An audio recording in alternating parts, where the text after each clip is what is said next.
this video, I'm going to talk about how I would learn or how I would approach learning the Spanish language. Just for a bit of context, I've been learning the Spanish language for about 3 years. When I say 3 years, sometimes people put out these durations or I've learned Spanish in 30 days or something like that. But what's more important is the actual time that's spent studying, so rather than the duration, if that makes any sense. So in the past 3 years, I've studied Spanish, varying amounts per day. So when I first started, I know that I had a rough rule of doing about 20 minutes a day, but I tried to stick to that really consistently. Then as I saw more results with my Spanish, I had more motivation and I kind of began studying, sometimes I do a few hours. Then when I was in my final year of university, I actually took a break from studying Spanish. So it really depends on, how much study or practice you're doing on a daily basis and how consistently you're doing it. So a bit about my own level of Spanish. Obviously, you can tell that I'm recording this video through English. That's because I think that will make the video most universally accessible. If you'd be interested in hearing this video in Spanish, then let me know in the comments, and I could record this in Spanish. So my own level, I'd say that I have now about an upper intermediate to advanced level, depending on the situation. So for example, having a one-on-one conversation for me is fine. There's no problem with that. I've had about 140 italki classes of about an hour each. And I've also have quite a few Spanish friends with whom I now practice on a regular basis. And I also go to language exchanges, which I find quite helpful, although they can vary quite a bit. So some situations that would still cause me a lot of difficulty would be interacting with groups of native Spanish speakers, and being able to contribute to a conversation in a manner that I feel is just fluid. I find really challenging still. I still find certain books would be difficult depending on the vocabulary that's used and the words and everything. And also some TV shows without subtitles I still find challenging. But for the most part, speaking one-on-one is absolutely fine. And I could talk about a range of different topics with ease, just be flowing. Okay, so before going into how I would actually approach the Spanish language, I just want to touch on a few things before you start learning a language in general, which I think, it's going to be helpful not just for Spanish, but for anybody who wants to learn a language.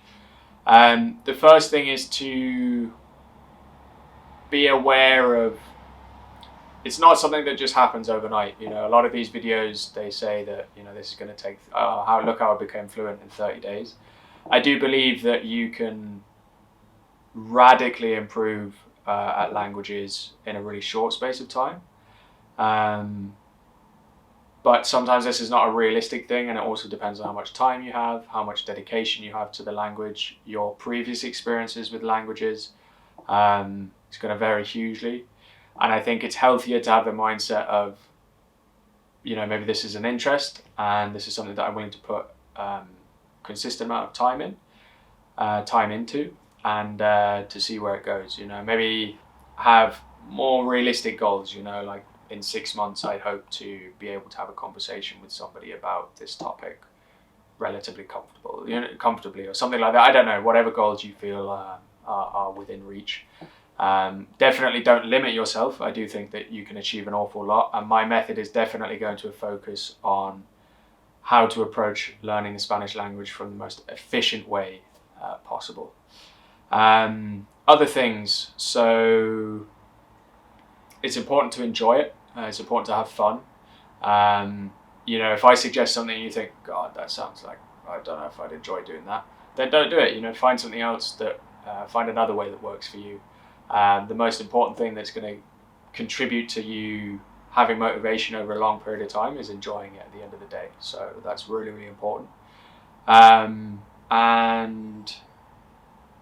yeah, I think that about sums it up. This video, my methodology is not a strict thing at all. Isn't by no means backed up by science or it's just my own experiences, and it's how I would go about learning Spanish if I was to start again from scratch. It's going to take from my own experiences, but I'm also going to kind of imagine if I was going back how I would change things.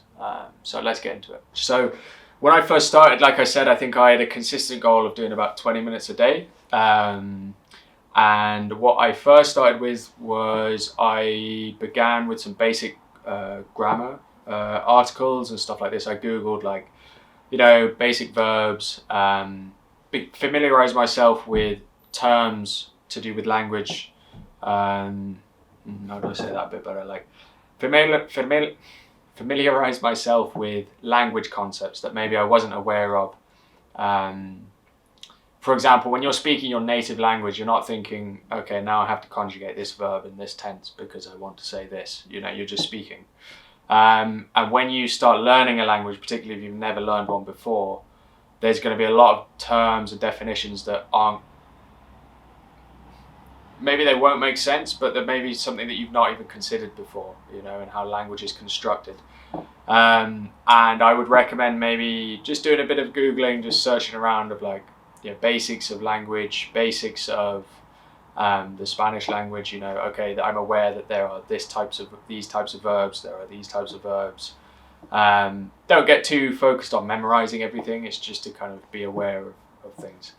And what I did really early on was I actually found a YouTube channel called Español con Juan, and he creates videos that I would say they're designed mostly for beginner to beginner intermediate students, I would say. But for sure there's value in them for all Spanish learners, for sure. He creates content that's really engaging, and if I could reference back to what I was saying before, it's important to have fun. I found his videos really entertaining, and it kept me really interested in continuing my learning, having that resource there. So what I did was he had a collection of videos. I can't remember what they're called. You'll be able to find them pretty easily, and he titled them the months of the year. And basically each month he would release a new addition to the story that continued over the course of a year. And of course they're all out now, so you don't have to wait any time for them to come out. And what I did was I found the beginning one, which was enero, January. And all of those videos fortunately have a transcription in Spanish. And what I did was I had the video on the left hand side, and then I had the transcription on the right hand side. And as he was speaking, I was reading the transcription, and then I would translate every word that I didn't understand, which was of course every single word in the beginning. This could be maybe a little bit frustrating for some of you, but for me, I was willing to do this. And it meant immediately I was exposed to the Spanish language and to a native speaking it. So in the beginning, you're definitely going to be focused mostly on understanding before moving on to speaking it yourself, I think, for the first few weeks anyway, for sure. And what I did was everything that I didn't understand, when he conjugated a verb, it was, okay, why is that conjugated that way? Or, what does this verb mean? What does this adjective mean? Why is there a pronoun there? Everything that I didn't understand, I would then Google or find out why I didn't understand it. So after a while, in the beginning, I was only able to do the first 20 seconds or 30 seconds or whatever. And then once I had that 20 seconds understood, I was then able to watch that 20 seconds without the transcription. And then I understood exactly what he was saying for 20 seconds. So when you think about it, when applied over time, if you do this regularly enough, you will be able to eventually understand that whole video. And if you think about it, in probably quite a short space of time, I mean, the videos are only about 10 minutes long, I think. You'll be able to understand a 10-minute video that's spoken entirely in Spanish without any help, which is huge.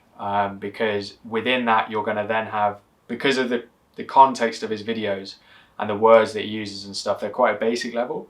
So it's going to be incredibly helpful then when you feel like you're ready to start speaking yourself, because you're going to have that base of, verbs and adjectives that he's used already, and a basic understanding of how to construct sentences. And yeah, that was what I did in the beginning for quite I don't know how long I did that for, but until I felt like I could understand like most of the video. So along with this, you know, I was also looking at videos that were like basics of Spanish grammar and stuff. This is kind of what I talked about in the beginning of the video. You know, I was supplementing that with videos that are designed for beginners of the Spanish language, you know, stuff, just the basics. So that if something did crop up in the video in the transcript, maybe I'd kind of, oh right, that's what's happening here, and it made it easier to find out like what was going on, if that makes sense. I know it's a little bit abstract, but that was what I was doing. As well, something that's really important that I should have said in the beginning of the video is that with Spanish, I think it's important to choose an accent or a region that you're going to focus on, because Spanish can vary quite a lot depending on the region. You have South America, European Spanish, you know, it's going to change a lot. The slang is going to change hugely, the accent is going to change, and it's important, or at least helpful, to focus on one regional accent from the beginning, which is something that I didn't do, but would be something that I would go back and change. I did focus on my accent quite a lot in the beginning. I did focus on the European Spanish accent, but I was listening to videos from South America, which meant I had a lot of vocabulary. Like, for example, in Mexico se dice carro, you know, for car, en vez de coche, instead of coche. So that meant when I was speaking to them later down the road with European Spanish speakers, then I would introduce words from South America, and like, it's not a problem, but it's not maybe the most conducive for learning, or the most effective way of learning a kind of specific type of spoken Spanish. So yeah, that's worth bearing in mind. So like I said, I was watching Español con Juan. I was translating everything that I didn't understand. I was also putting these words into a website which you probably found, which is called SpanishDictionary.com or SpanishDict.com. And this website is great. It's what I use for all of my translations still. And it has a vocabulary feature that allows you to input words with translations, and then you can, it's like flashcards basically, which I didn't do a whole lot of in the beginning. I was compiling these lists, but I wasn't memorizing them from scratch. I find that a little bit mundane. It's actually something that I've started doing more recently, since I've become a more intermediate or advanced speaker. But it wasn't something I was doing in the beginning, because there was just so many words that it was just kind of compiling these lists. And then the more I heard them, the more I began learning them just naturally, if that makes sense. But it's something that you definitely could do. There's also another resource called Anki, which I have not used myself, but it's similar functions in much the same way. But Spanish Dictionary is great because it's all compiled in one place. You know, you have the translator and the vocabulary feature. So yeah, that's what I was doing. I had Español con Juan, I had SpanishDictionary.com, and then I had basic kind of grammar and stuff like that. Now myself, I actually continued doing this for a really long time. And I eventually moved on to more advanced videos that were designed for native speakers. So I watched vlogs. There was a channel that I watched from a vlogger called Silvia Morales, and I watched a lot of her videos. I watched, what I'll do is I'll put in the description, I'll put a load of YouTube channels in Spanish that I used. And what ended up happening was that my listening became really, really advanced, but I really neglected speaking. And this is something that I think hindered my Spanish learning for a long amount of time. Basically, I was learning just from at home, in my room. You know, that's all I was doing. I was not aware that there were websites that you could practice conversations with. Something I wasn't aware of. And so my listening was really good, but my speaking was, obviously I felt very shy, and I had very little experience speaking. And eventually one day, I think Español con Juan had a promotional link for italki, and very rarely do I click on ads, but I clicked on this one, and it's actually an amazing website. It's an amazing website. It's a great resource for people who want to practice conversations with native speakers. And yeah, I just started with that, and I've used so many different teachers. I've been using it for about a year and a half now. I'll put some of my favorite teachers in the description as well, along with some videos of native Spanish speakers. And yeah, just began speaking. So I began using all of the words and vocabulary that I compiled through watching these videos, from Español con Juan, from the other YouTube content creators. And you'd be surprised how much you can kind of churn up, as a result of just consuming a lot of this native content. And from there, I recorded my italki classes, and then once I had them recorded, I would then look back at them. Sometimes teachers give you corrections, sometimes they don't. It depends on the tutor or teacher that you use. Once you check out the website, you'll see that there's two different classifications. There's professional teachers, who are much more costly, and community tutors, which are the ones that I used, who just focus on conversation. Professional teachers they can provide you with, like homework and stuff like this. I wasn't really interested in that. I found community tutors, and then I focused on ones that were willing to give corrections, because I found them, that's obviously what you need. You need to know what you're going wrong. And then I recorded them. Then I went back and revised them or looked back on them. And to practice my speaking, what I did was, because it's a conversation, there's a kind of back and forth, and they often ask questions. If they're a good community tutor, they'll ask you a lot of questions and they'll let you speak. The bad community tutors will occupy most of the time speaking themselves, which is not what I like the most, but anyway. And what I did was I had my recordings, and then when they asked me a question, I'd listen to my own answer. I'd see if I made a mistake. I'd go back and correct the mistake in my head or write it down somewhere. But I'd actually pause it on the question, and then I would then answer it again myself as I was watching the video. And that allowed me to be creative with the language without any pressure of a one-to-one. There's nobody else listening to me. It allows me to just develop my own thoughts in Spanish in response to stimulus, which is a question. And these questions can be, because it's a normal conversation, the questions are going to vary.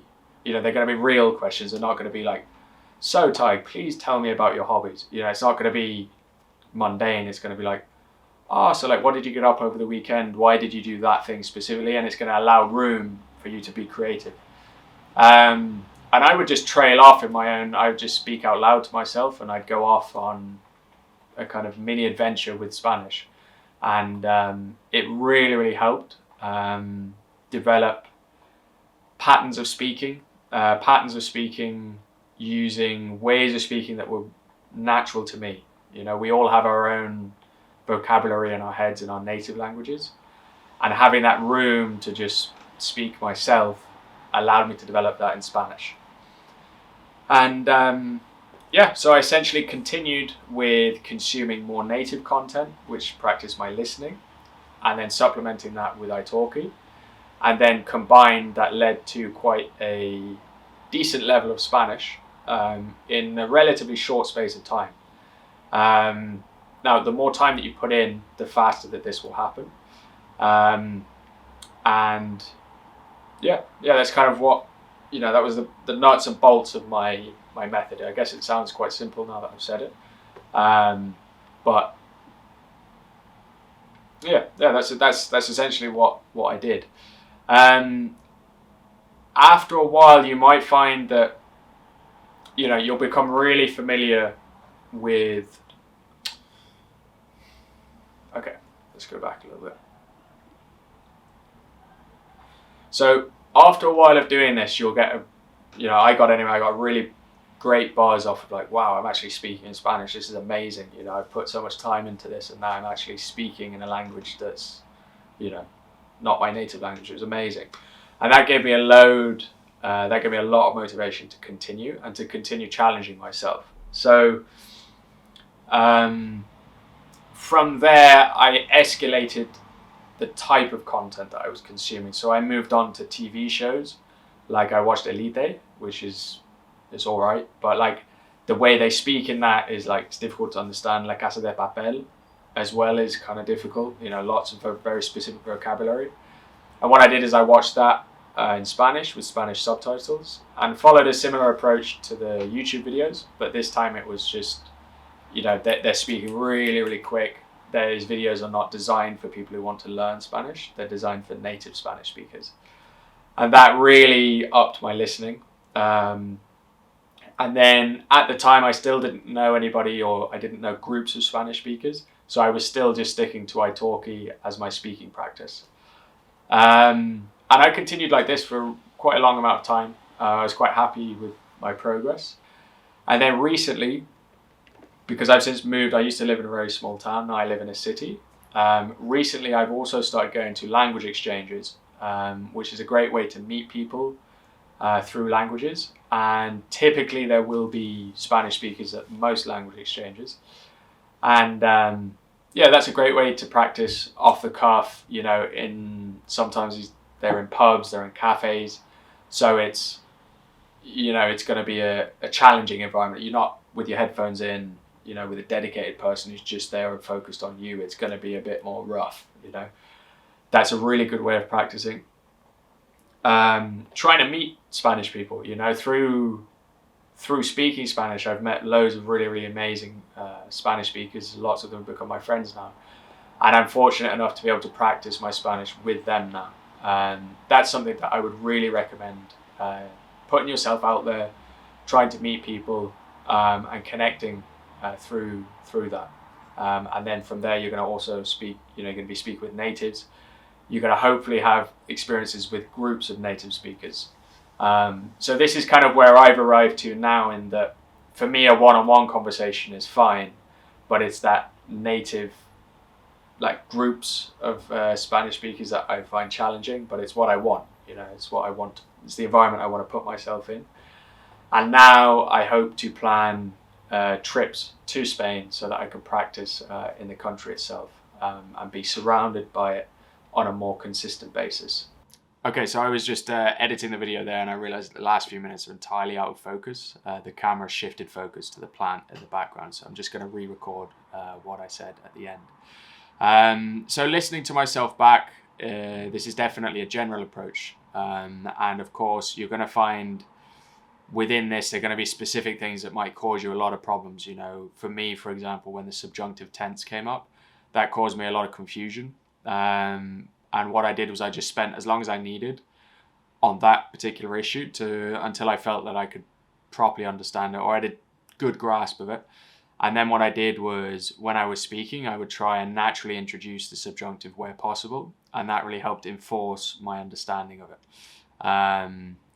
Although it's still a little bit confusing, but yeah, it's totally fine to just kind of get sidetracked a bit on something that's, maybe you don't really fully understand, and just spend as long as you need on that area. Another thing that I wanted to mention that I didn't up until now was that mistakes are going to be a really normal part of your learning process. Everybody who goes about learning a language is going to encounter making mistakes from varying degrees, some small mistakes, some big mistakes, and this is totally normal. And in fact, I would kind of welcome it, because it's an opportunity to learn and see where you're going wrong. The biggest thing is to be aware of when mistakes are being made. So if you're an intermediate speaker, you might find sometimes that natives won't correct you on mistakes, because they'll understand more or less everything that you're saying, and the mistake doesn't detract from the meaning of what you're saying, so they don't feel the need to correct you on it. What I do sometimes is I actually ask them beforehand, particularly in a language exchange, is I say, do you mind if you could just let me know if I make a mistake?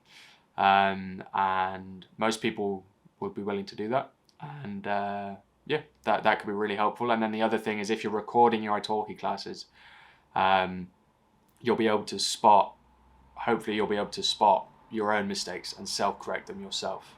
So if that topic or that mistake comes up again, you can self-correct in the moment, because you've thought about it before. You've gone, okay, yeah, I've actually made this mistake before, and then self-correct. Because the more you build habits of making mistakes, the harder it's going to be to shift them. If you build a habit of saying something wrong, that's going to enforce it more and more and more. So it's important to self-correct those. It's important to be aware of them early on and correct them as soon as possible. But there's nothing wrong with making mistakes. And yeah, I guess that's kind of all I have to say on the topic for now on how to learn Spanish. If you enjoyed this video, I'd really appreciate if you could leave a like and consider subscribing. It would really give me, it'd be cool to hear your feedback, and if I see a positive reaction to this video, then it would encourage me to make more videos. And as well, I also have another video, which is how to do the alveolar trill, which I'll put in the description.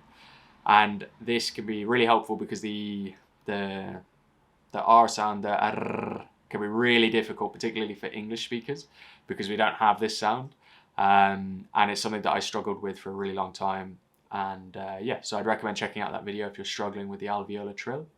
And yeah, that's it for now. And thanks very much for watching.